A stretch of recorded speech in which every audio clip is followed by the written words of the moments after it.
Hey man, if you can do me a quick solid, if you happen to be on the gram, the Instagram, do me a favor. If you're liking the material that I've been putting out here on YouTube, and it's helping you out, it's a value of some sort. Do me a favor, go to Instagram, and if you're on Instagram, look me up at strongesthack underscore.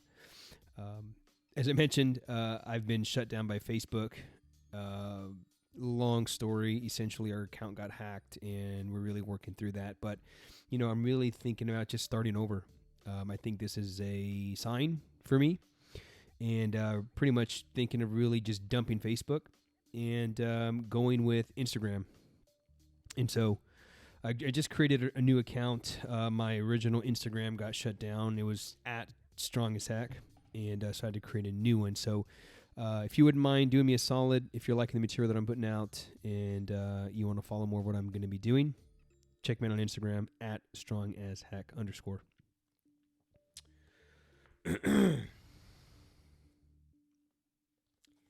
If you love what you do, you'll never work a day in your life. Don't chase the money, follow your heart. Find your unique purpose. That's where you'll find happiness and success. At some point in our lives, we've all heard variations of these phrases. They're often repeated by speakers at graduations, ceremonies, and motivational seminars. Highly successful people from all walks of life echo these words often. They inspire us to chase our dreams. They encourage us to examine our souls and ask ourselves, what was I truly born to do? We're told that if we just find the answer to that question, everything else will fall into place and life will be a lot more fulfilling for us. Steve Jobs, the founder of Apple, emphasized the importance of finding your purpose when, in a speech delivered to the Stanford University 2005 graduating class, he famously said, quote, the only way to do great work is to love what you do. If you haven't found it yet, keep looking. Don't settle. As with all matters of the heart, you'll know when you find it. Have the courage to follow your heart and intuition. Everything else is secondary.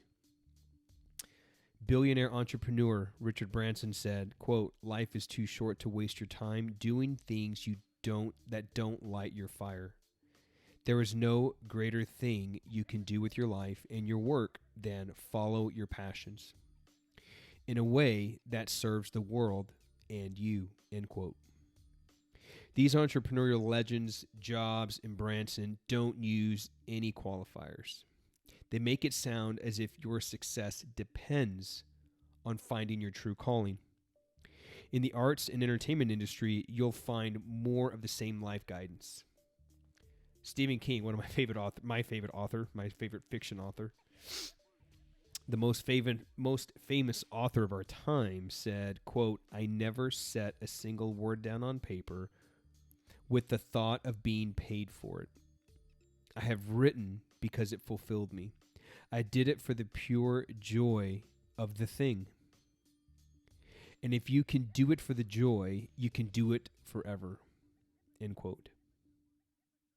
James Patterson, another hugely popular author, offered this succinct life wisdom, quote, to succeed, you have to work hard and love what you do, end quote. Ella Fitzgerald, the legendary singer, once said, quote, don't give up trying to do what you really want to do. Where there is love and inspiration, I don't think you can go wrong, end quote. Again and again, we hear the message to follow your heart, to chase your passion, to do what you love to do. How about the sports world? The two most successful football coaches so far this century offer nearly identical advice. Bill Belichick, love him or hate him, the winner of more Super Bowls than any other coach in NFL history, says, quote, don't pick a career for money or some other reason. Do what you love because it will never feel like work, end quote. Nick Saban, the most successful college football coach in modern history, says the same thing, quote, it is imperative that we all make effort to do what we love. My job is definitely a challenge, but I like what I do so much that it rarely seems like work to me, end quote. Derek Jeter, one of the greatest baseball players ever, put it simply, quote, "Dreams become realities when you love what you're doing," end quote. Regardless of the career field, the most successful achievers agree you must follow your heart and live your unique purpose in order to be successful and happy. It's inspiring to hear advice like this. It forces us to re-examine our own lives and search for our purpose. It encourages each one of us to chase our dreams despite what any naysayers may try to tell us. However, most of us also have a cynical voice inside our head that hears such advice and counters with something like, quote, "It's easy for them to say that. They've already made it big. They're hugely successful and wealthy. What if I chase my dream and fail?" End quote. Or that pessimistic voice that says, quote, "What if my dream job doesn't come with the $1 million salary? I want to do what I love, but I've got to pay the bills," end quote. And then there's the common rebuttal, quote, "Sure, I love to follow my purpose, but I don't know what my purpose is," end quote. How do I find my purpose, and is it safe to follow that purpose once I find it? These are two of life's most important questions, and these are the two questions this book will answer. For years now, I wanted to write a book that answered these questions, but I wanted to make sure I explored this topic from the perspective of someone whose life's purpose didn't make him or her a household name. After all, not all of us are called to be movie stars or CEOs of billion-dollar corporations. When we're told to, quote-unquote, dream big or live the life to the fullest, it's easy to picture the jet-setting entrepreneurs, billionaire business icons, and world-famous athletes living a life of nonstop excitement and fame. And it's true, most of those people got to where they are by following their heart and doing what they love to do. However, it's also true that following your heart and living your purpose may look a lot different. In fact, some of us would find that type of lifestyle quite unappealing. One of man's biggest dream might very well be to run a Fortune 500 company and buy a penthouse apartment in New York City, but another man's biggest dream might be a simpler lifestyle, running a small family business in a close-knit community. One man's idea of life to the fullest, quote, air quotes, may mean trotting around the globe in one new adventure after another, but another man's idea of life to the fullest means a quieter life where weekly Sunday dinners with his family make him feel more fulfilled than anything else. One man's dream may be to grace the cover of Sports Illustrated and coach a famous NFL team. Another man's dream life may be coaching a high school team in a small Midwestern town. My point is not that one of the above examples is right and the other is wrong. It's simply that your purpose, following your heart, will be unique to you. Your biggest dream will look like everyone else's. Your biggest dream will not look like everyone else's, and you can't let others dictate what your calling should be. Despite what you may see on TV, purpose doesn't always correlate with fame. Living life to the fullest doesn't necessarily mean you'll end up on the cover of magazines and traveling the world 9 months out of the year.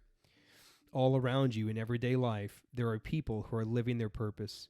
They're the exception and not the norm, but you notice them when you see them. They're joyful at work. They take pride in what they do. They're driven to constantly learn and improve, and they seem so alive, so happy. I'm thinking of teachers who go above and beyond to make a difference in their students' lives, the family doctor who takes a personal interest in the lives of their patients, the firefighters who believe it's their calling to save other people's lives, the soldiers who risk everything for their country, and the stay-at-home parents who lovingly and gladly sacrifice other personal desires to raise happy, successful, and respectful children. These are people who have chosen to follow their heart and their true purpose, even though they've never received fame and accolades for doing so.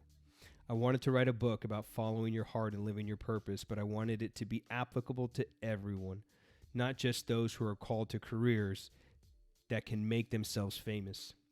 The main character in this book is John Callahan, a man in his mid-50s who has spent his life following his heart. His life's dream was to follow in his father's footsteps as a high school football coach, and he's lived that dream for the past 3 decades, but that dream is now being crushed. Just days before a state championship game, John receives the news that his beloved school, located in the heart of the Rust Belt, is declaring bankruptcy and will be shutting down for good at the end of the year. Everything John has worked for his whole entire life, his team, his community, his pension, is being taken away from him. John finds himself angry at his long-deceased father for advising him to always follow his heart. He's angry at himself for not taking, quote, better, end quote, opportunities when they came along. In a story that pays homage to the holiday classics, It's a Wonderful Life and A Christmas Carol, John receives a miraculous visit from his father on the eve of his team's final game. John is given the opportunity to revisit past moments in his life, and he's offered the chance to see how his life would turn out differently if he had chased more, quote-unquote, practical opportunities. In the end, John sees the pros and cons of both life trajectories firsthand and must decide on the best path moving forward. This is a story about fathers and sons. It's a story about faith, family, and community. Most of all, it's a story about having the courage to follow your heart and live your purpose. As this story plays out, you'll find the answers to 2 of life's most important questions. How do I find my life's purpose? Is it safe to follow that purpose? That is an introduction from Life to the Fullest by Darren Donnelly. I love this guy's books. I'm on his last one in this Sports for the Soul series. He's got like 5 books, and I'm on the last one called The Turnaround. But these are so good. So many great like little life lessons and little nuggets that we can add into our everyday life. And this is something I kind of touched on in yesterday's video. If you haven't had a chance to check that out, you can check it up here in the top corner. The tragic story that I talked about Emily, and I kind of talked about, what religion really is and what it shouldn't be reduced to. But ultimately, I kind of touched on we don't really know what our purpose is in this life sometimes. I didn't know what my purpose was. Shit, sometimes I'm still trying to figure that out. Sometimes I have doubts of all the time. But what happens is like whenever we lose these finite things, right? And if we don't have something to catch us, if we don't have like a net to catch us, I was talking to my dad this morning, and he was like, most men are walking around and their life is hanging by a thread. And the moment it snaps, the moment it breaks, there's nothing to catch them, and their life comes crumbling down on top of them. Because I was telling him about, yesterday, the story that I shared with you yesterday about Emily. And, like for my dad, he's a musician. He's had music. Like he's had hardships and whatnot, right? But he had always had music there for him. For me, it's strength training, it's coaching, and jiu-jitsu. Those are my safety nets. Those are things that eventually I discovered my purpose through those, to be a coach, a teacher, and a mentor, right? I every day I wake up and I can't wait to look at programming. Every day I can't wait to coach my students. It's just something that I just can't stop thinking about, right? I want to read something else real quick here from the book. He says, whenever you're faced with an important life decision, simply ask yourself, am I following my heart? Don't worry about what the world says you should do, and don't worry about what all the naysayers might say about your dreams. Only you know what God put in your heart, and you have to follow that vision. You see, friend, God gave us the desires of our heart, right? In Scripture, that often gets taken out of context, like He's going to give you the things that you want, right? No, like in all of us, in you, in me, God put specific desires in our heart. We all desire different things, right? You may desire to be, an architect or something else, right? Like my desire is to do what I'm doing now. Coaching, creating this kind of material for you. I look forward to this every single day. And so He's put specific desires in each of us, unique desires. Now, this isn't always going to be easy to do, as I mentioned. There are complexities involved. And then He gets into 5 components of life that must all interact with each other for you to be happy and successful. And these, as I looked at these kind of, tied into the 5 elements of a strongman that we coach about and that I coach and talk about in my program, Better Man Blueprint. And it's number 3 that I want to kind of touch on that just really resonated with me here. He says, number 3 is passion. Third on the list is passion. This means your job, what you decide to do for a living, you've got to find something you're truly passionate about and make that your life's work. Your ancestors didn't have the choices you have. They paved the way for you to live the American dream. They had to do work they didn't like, but the sacrifices they made created the opportunities for you to do something you're passionate about. You owe it to them to follow that passion. Men, if you find something you love to do, make it your career. Don't chase money, don't chase power, and don't worry about fame and prestige. Find something you love to do and find a way to do that for a living. Find something that consumes you, something you can't stop thinking about. That's your passion. That's your passion talking. That's where you'll find the career you were meant to have. That's where you'll find your professional purpose. And he goes on and on about this, and it just really just kind of hit home with me, and it just made a lot of sense because this is a lot of stuff that I believe in. This is a lot of stuff that I coach and a lot of stuff that I teach. And, if you're trying to, find your life's purpose, man, I'm just going to kind of close with this, and this is getting ready to go to a blank screen here, but just bear with me. I'm about to close this out here in, another minute. So if you're trying to find your life's purpose, it all starts with a life experience, right? Based on our life experiences, we begin to tell ourselves stories, right? We begin to tell ourselves a story, and that story creates a belief system, okay?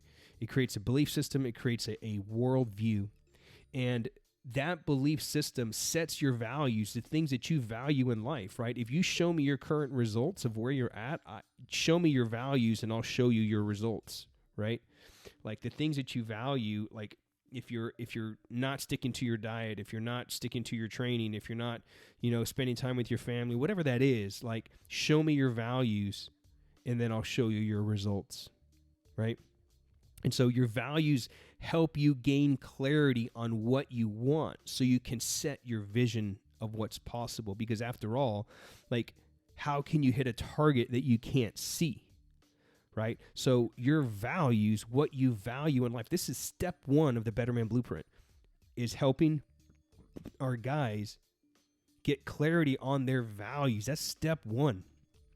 If you don't know why you haven't stayed consistent with the program, with an eating, if you can't hold down a job, if you can't maintain a relationship, or your wife's going to want to leave you, or whatever, like if you're seeing that coming up for you over and over and over, you need to take a look at your values, because that value sets your vision of what's possible, right? And then your vision leads to your purpose. It helps you to figure out and find that passion, right? That safety net. And then that purpose leads to creating the correct strategy to get to where you want to be.